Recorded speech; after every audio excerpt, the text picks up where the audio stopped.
এই Simba, Simba তুমি sweater পরবে না? সোয়েটার তুমি পরবে না? হ্যাঁ। Good morning everyone. একটা নতুন দিন, একটা নতুন ব্লগ নিয়ে চলে আসলাম তোমাদের সামনে। আর এদিকে দেখো, আমার ছেলে সোয়েটার পরবে না, সেই জন্য আমার বাবা এরকম করে চাদর পেঁচিয়ে দিয়েছে, মানে গিট দিয়ে বেঁধে দিয়েছে। সোয়েটার পরিসনি? সোয়েটার পরিসনি? হ্যাঁ।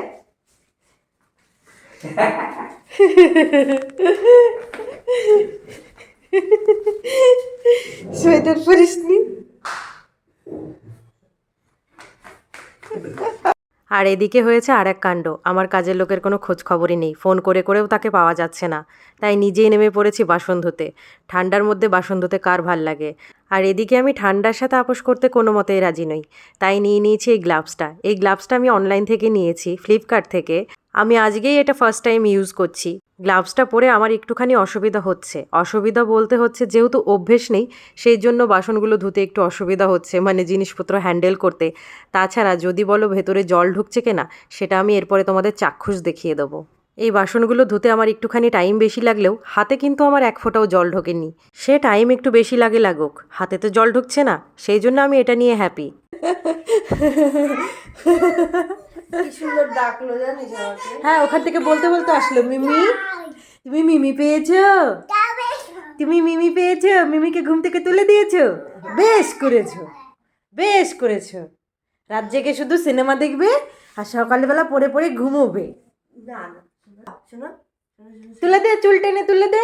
জানিস কি করেছে? কি করেছে? আর এর করে তাকিয়েছে আমার এই চোখটা। হ্যাঁ, চোখটা নেও। আমি শুয়ে থাকলে যে কি করে। শোনো শোনো, আজকে না আমি আর মিমি বেরু করতে যাব, তোমাকে নেব না। এই কটায় বেরোবি? Hello friends, good morning, welcome back to my another blog. সকালবেলায় তো দেখতে পেয়েছো কি করলাম, সেরকম করে তোমাদের সামনে আসা হয়নি, তাই ভাবলাম একটু সামনে এসে গুড মর্নিং বলে দিই তোমাদেরকে। আর আজকে ওয়েদারটা খুব একটা ভালো নেই। দুদিন আগেও খটখটে রোদ ছিল, কিন্তু আজকে হচ্ছে খুব বাজে ওয়েদার, মানে ভ্যাবসা একটা গরমও আছে, মেঘ মেঘ করে আছে কেমন যেন। বাইরেটা তো আমি এর আগে একটু শেয়ারই করেছি তোমাদের সাথে। আর ওই যে আগের একটা ব্লগে বলেছিলাম যে একজন স্পেশাল মানুষ আসবে, তো সে তো দেখতেই পেলে তো কোন স্পেশাল মানুষ এসেছে।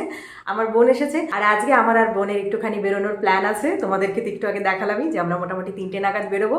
এখনও আপাতত 3টে নাগাদ ঠিক হয়েছে, তারপরে দেখা যাক কতদূর কী হয়। আর আজকে ঘরের সমস্ত কিছু আমিই করছি, কাজের লোক আসেনি। আর আসবে কিনা বুঝতেও পারছি না। তো হঠাৎ করে বোন চলে আসলো, বাবা আছে, পরিতোষও চলে এসেছে। তার মানে একটা তো কিছু ব্যাপার আছে। এই কদিন আগে মা ছেলে দুজনে ছিলাম, আবার ঘরটা ভর্তি হয়ে গেল। তো কী কারণে সবাই জমায়েত হয়েছে সেগুলো আমি আস্তে আস্তে পরের ব্লগে শেয়ার করব। তো সেইগুলো যদি তোমাদের জানার ইচ্ছে থাকে তাহলে দেখতে হবে আমার নেক্সট ব্লগগুলো। এখন আমি আমার রান্নাবান্নাটা কমপ্লিট করে নিই, এর আগে এখন আমাকে ছেলেকেও খাওয়াতে হবে। তারপরে কোথায় বেরোচ্ছি আমি আর বোন সেটাও তোমাদেরকে শেয়ার করব। তাহলে চলো আবার পরে দেখা হচ্ছে। এদিকে ঘরের টুকিটাকি কাজ আর সবার সাথে গল্পগুজব করতে করতে আমার রান্নাটাও হয়ে এসেছে। এদিকটায় আমি করেছি হচ্ছে বেগুন ভাজা আর একটু লেবু কেটেছি। শীতের সময় বেগুন ভাজাটা আমার ঘরে একটু বেশিই হয়, কারণ বেগুন ভাজাটা আমার ভীষণ প্রিয়। আর করেছি হচ্ছে কুমড়ো বটি, এটাকে আমরা কুমড়ো বটি বলে থাকি, অনেকে কুমড়ো ছক্কাও বলে। আর হচ্ছে পেঁপে আর আলু দিয়ে পাতলা করে ডিমের ঝোল। সবই আজকে হালকা পাতলা রান্না হচ্ছে, কারণ ওই যে বলেছিলাম যে আমি আর বোন বেরোবো, আর বাইরে বেরিয়ে আমাদের একটু খাওয়া দাওয়ার প্ল্যান আছে। তো সেই জন্যে ঘরে একটু হালকা পাতলা খাবার খাচ্ছি, যাতে বাইরে গিয়ে একটু ভারী ভারী খাবার খেতে পারি। সকালবেলাকার রান্নাবান্না কমপ্লিট করে তারপরে চান দান করে আমি খুব টায়ার্ড হয়ে পড়েছিলাম, তারপরে একটু ঘুমিয়ে গেছিলাম। আমাদের যে সময় বেরোনোর কথা ছিল ঠিক সেই সময় হয়ে ওঠেনি। আমাদের বেরোতে বেরোতে প্রায় 4:30 বেজে গেছিলো। তো একটু লেট করে বেরোচ্ছিলাম। আর আমরা কোথায় যাচ্ছি চলো সেটা তোমাদের সাথে যেতে যেতে শেয়ার করছি। আমরা বেরিয়ে সঙ্গে সঙ্গে একটা টোটো পেয়ে গেছিলাম, তো সেটাতেই উঠে বসেছিলাম। আমি আর বোন এরমভাবে বহুত দিন বাদে একসাথে বেরোচ্ছি। এর আগে তো আমরা যখন তখন হুটহাট করে যেখানে সেখানে বেরিয়ে যেতাম। আর যেহেতু আমাদেরকে টোটো চেঞ্জ করতে হতো, তো সেখানে একটু লেট হচ্ছিল বলে আমরা বাস পেয়ে গেছিলাম, আমরা বাসেই উঠে পড়েছিলাম। তো বহুত দিন বাদে আবার বাসে উঠলাম। আর আমি এইদিকে দেখো বোনের চশমাটা খুলে পরে নিয়েছি, আর চশমা পরার সাথে সাথে যথারীতি লুকটা চেঞ্জ হয়ে গেছে। আর এই যে আমরা পৌঁছেও গেছি, আর আমরা এখন চলে এসেছি সোদপুরে। আর এখানে যে সেরকম গুরুত্বপূর্ণ কিছু কাজ আছে সেটা কিন্তু নয়, জাস্ট ঘোরাফেরা করতেই মেন আসা। আর তো কিছু দোকানপাটের কেনাকাটি তো থেকেই থাকে। এখানে আসার কারণ হচ্ছে বোনের জন্যে, বোনের একটা জিনিস খোঁজার ছিল, তো সেটা খুঁজতে খুঁজতেই এখানে আসা। এই ব্যাগ ব্যাগ ব্যাগ ব্যাগ খাবি? দাঁড়িয়ে পড়। হ্যাঁ ঠিক আছে, আমরা এসেছি ফুচকা খেতে। কি কত লম্বা লাইন দেখেছিস? আহা গো সিনা গো, মন খারাপ হয়েছে, মন খারাপ হয়েছে। দাঁড়া দাঁড়া দাঁড়া। পুরো মার্কেট খুঁজে খুঁজে বেচারি আর পছন্দের জিনিসটা পেল না, তাই মনটাও একটু খারাপ হয়ে গেছিল। সেই মন খারাপ নিয়ে এক গাদা ফুচকা খেয়ে ফেলেছিলাম দুইজনে, আর সোদপুরের পাট চুকিয়ে চলে এসেছিলাম ব্যারাকপুরে। তবে ব্যারাকপুরে আর কেনাকাটার ঝামেলায় যাইনি। এখানে আমাদের অতটা না সময় ছিল, না ব্যারাকপুরে আমাদের কেনাকাটা করার কিছু প্ল্যান ছিল। আর এখানে আসার সাথে সাথেই নিজের দেশের পতাকাকে এইভাবে উঠতে দেখে মন খারাপটা নিমেষে চলে গেল। আর একটা ব্যাপার, এখন যে সব জায়গায় এই ট্রেনটা চলছে, কোনো একটা জায়গার আগে আই লাভ লেখা থাকে, তবে এই ব্যারাকপুরেরটা একটু অন্য স্টাইলে লেখা। হিন্দিতে ওপরে লাভ আর আইটাকে মাঝ বরাবর দিয়ে দিয়েছে। আর ওই যে তোমরা দেখেই বুঝতে পারছো, তো এই স্টাইলটা বেশ ভালো লাগলো আমার। লস্যি চায়,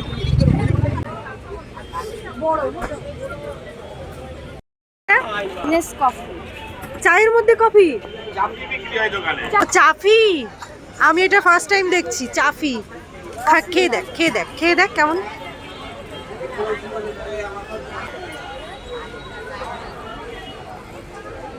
ভালো। ব্যারাকপুরে এসেই স্টেশনে চলে এসেছি চা খেতে। আর এই কাকুটা চা ও কফি একসাথে মিশিয়ে চাফি দিল। আর এই কাকুটার দোকানটার নাম হচ্ছে রাজুর চা ও কফি। ব্যারাকপুর স্টেশন থেকে বেরিয়ে ডান হাতে খুব টেস্টি চা বানান উনি, সরি চাফি। হ্যাঁ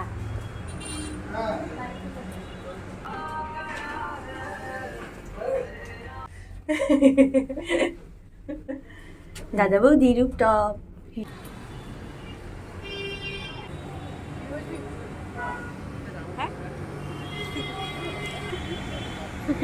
কি করতেছিস? আমাদের কাজ হচ্ছে খাওয়া। এই এখান থেকে না ন্যাশনাল ফ্ল্যাগটা দেখা যাচ্ছে।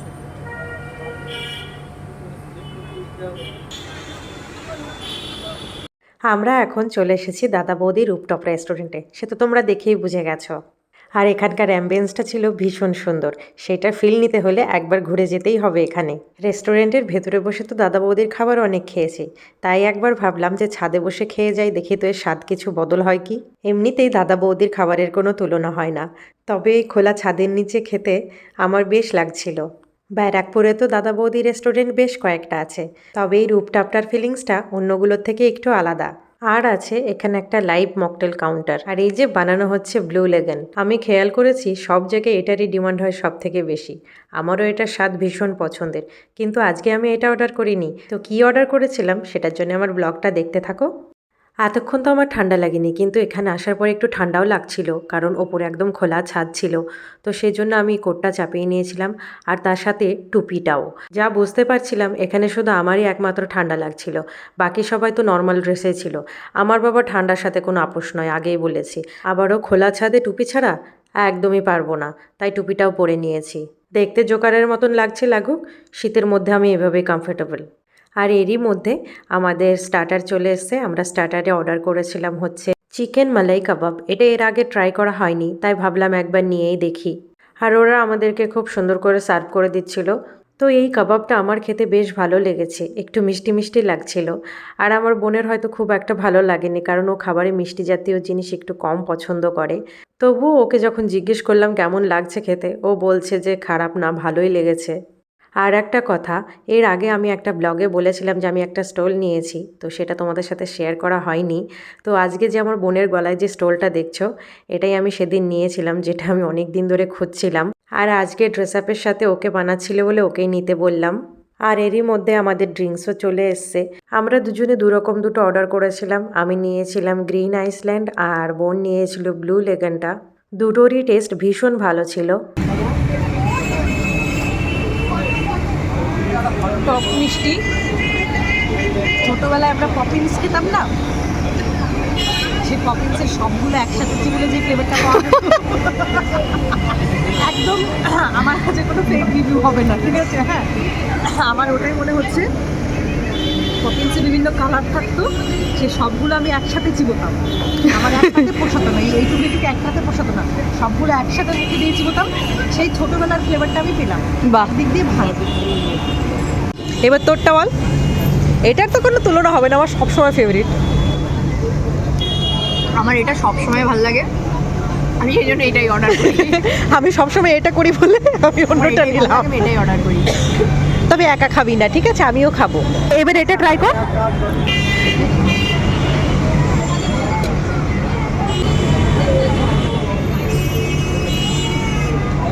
এটাও টেস্ট জানি তো এটা টেস্টি, এটাও টেস্টি। তো আমি বললাম না ছোটোবেলার ফ্লেভারটা, যেটা আমার খুব পছন্দের। স্টার্টারের পরে আমাদের মেন কোর্স চলে এসেছিল। মেন কোর্সে আমরা নিয়েছিলাম হচ্ছে লাচ্ছা পরোটা, তন্দুরি রুটি আর মাটন পাসিন্দা। এটা ওনারাই সাজেস্ট করেছিলেন যে এটা নিয়ে দেখতে পারি, ওনাদের নাকি এটা স্পেশাল। তো সেই জন্য আমরা মাটন পাসিন্দাটা নিয়েছিলাম। এটা খেতে ভীষণ টেস্টি ছিল, কিন্তু কোয়ান্টিটি ওয়াইজ আমার একটু কম মনে হয়েছে। সাথে আমাদের স্যালাড হিসাবে লেবু লঙ্কা পেঁয়াজ দিয়েছিল। পেঁয়াজগুলো হচ্ছে ভিনিগারে চোবানো, যেটা আমার একদম পছন্দ নয়। আর দিয়েছিল হচ্ছে আচার। আর এই দাদা বৌদির আমার একটা জিনিস ভীষণ ভাল লাগে, সেটা হচ্ছে যে কলা পাতায় খেতে দেওয়া। তারপরে এই যে এইজনকে খেতে বললাম, কেমন বললাম রিভিউ দে, ও তো বলল ভীষণ ভালো। আর ওই যে ফেসের এক্সপ্রেশন দেখেই বুঝতে পারছো যে কতটা টেস্টি। আমি মনে করি ও যদি খেয়ে ভালো বলে তাহলে সেই জিনিসটা ভালো। আর আমরা এই সময় খেতে খেতে হাঁপিয়ে গেছিলাম। আমরা এই করি দুজনায়, হাসতে হাসতে খাই, তো সেই জন্য শেষ অবধি হাঁপিয়ে যাই। খাওয়ার থেকে হাসিটাই বেশি হয় আমাদের। আমার এই জিনিসটা না ভাল লাগে, জানিস, দেখতে। আর আমি খাই না। দেখতে না, আমার খেতে ভাল লাগে। খাবি একটু? না, আমি খাই না। না, এতগুলো সবাই নেয় না।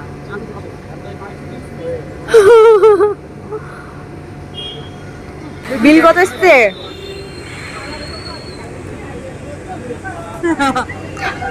সব শেষ, সব টাকা শেষ, তোরা তো খেয়েই সব রেড করে দিস। সব শেষ। এই কটা মাত্র টাকা পয়সা সব শেষ। আমরা বাঙালিরা খাওয়ার জন্য বাঁচি। সব শেষ। সব শেষ আছে, টাকা ঠিক দেবো না। আমাদের খাওয়া দাওয়া কমপ্লিট। আমরা এখন বেরিয়ে যাচ্ছি। আর আমরা যে খাবারগুলো অর্ডার করেছিলাম, তো সেটা আমরা পুরোটা খেতে পারিনি। অবশ্য আমরা কোনো দিন পুরোটা খেতে পারিও না। তো যেটা এক্সট্রাটা থাকে সেটা আমরা প্যাক করে বাড়ি নিয়ে চলে আসি। আর ফেরার সময় মাটন বিরিয়ানি নিয়ে নিচ্ছিলাম বাবা আর পরিতোষের জন্যে। তো চলো আবার ঘরে গিয়ে তোমাদের সাথে দেখা হচ্ছে। এইমাত্র ঘরে ঢুকলাম। আজকে যাই হোক ছেলে খুব একটা ঝামেলা করেনি। আগের দিন যখন ওকে ছেড়ে গেছিলাম, অনেকক্ষণ বাইরে ছিলাম, তখন এসে খুব রাগ করেছিল, মানে একটু গোসা গোসা হয়েছিল, আমার কাছে খুব একটা আসতে চাইছিল না। তো আজকে সেই প্রবলেমটা হয়নি। মনে হচ্ছে ওকে এখন একটুখানি বেশি সময় ধরে রেখে বাইরে থাকা যাবে। আসলে ও বড় হচ্ছে তো, সেই জন্য অতটা ঝামেলা করে না। তোমরা দেখতে পেলে যে আমরা বাইরে গেছিলাম, একটু ঘোরাফেরাই করতে গেছিলাম, কেনাকাটা সেরকম কিছু হয়নি। আমরা মেন গেছিলাম হচ্ছে খেতে। মানে আমার আর বোনের প্ল্যান ছিল যে আমরা একটু বাইরে যাব। আর আমরা গেছিলাম হচ্ছে দাদা বৌদির রুফটপ রেস্টুরেন্টটায়, ওটাই যাওয়ার প্ল্যান ছিল, তাই সেখানেই যাওয়া। বোন আগে একবার গেছিল, তখন বলেছিল যে ওখানে একটা নতুন খুলেছে, তোর সাথে একবার যাব। তো সেই যাওয়া এই যে আজকে কমপ্লিট হলো। খাবার দাবার খুবই ভালো ছিল। আর যা খাবার আমরা অর্ডার করেছিলাম সেগুলো আমরা সব খেতে পারিনি, সেগুলো আমরা সাথে করে প্যাক করে নিয়ে এসেছি, কারণ খাবার একদম ওয়েস্ট করা উচিত নয়। আর আমরা খাবার ওয়েস্টও করি না, আর যেটা খেতে পারি না সেটা প্যাক করে ঘরে নিয়ে আসি। আর আমরা এক্সট্রা মাটন বিরিয়ানি নিয়ে এসেছি পরিতোষার বাবার জন্যে।